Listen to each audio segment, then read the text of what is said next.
Hi guys, welcome back to Vice Chance. I hope all of you are doing great. So today's question is SOF IMO 2017-18. So here is a question. We need to select the incorrect statements. So these are four statements which are given to us. We need to find which is the incorrect one.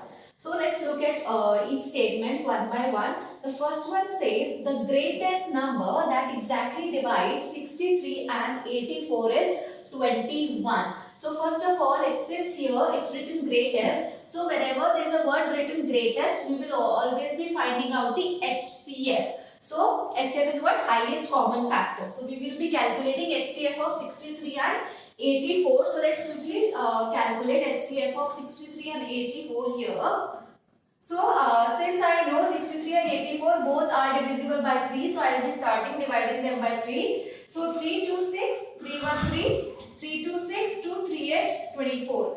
Now I know 21 and 28 both are divisible by 7, so I will be starting with 7. 7 3 21 and 7 4 28. Now I know that there is not a number which can divide both 3 and 4, or there is not a common number by which I can divide both 3 and 4. So I'll stop my division right here.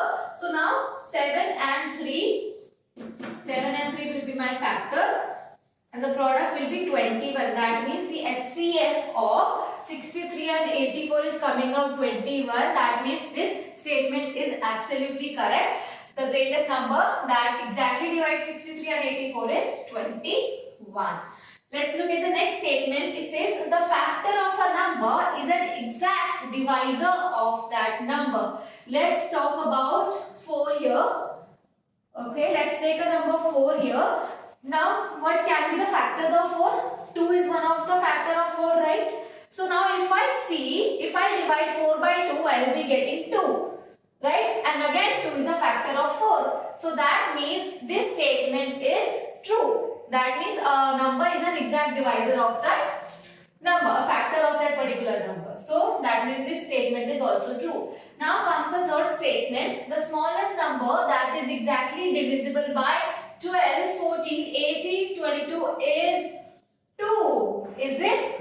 No. Let's read the statement again. The smallest number that is exactly divisible by 12, 14, 18, 22 is 2. Is it possible to divide 2 by all of these numbers? No, right? So that means this statement is absolutely wrong, and since we were supposed to find out the incorrect statement, we will be stopping here only. We will not look at the fourth option because we have already got our answer. So that means C option is the answer here, right?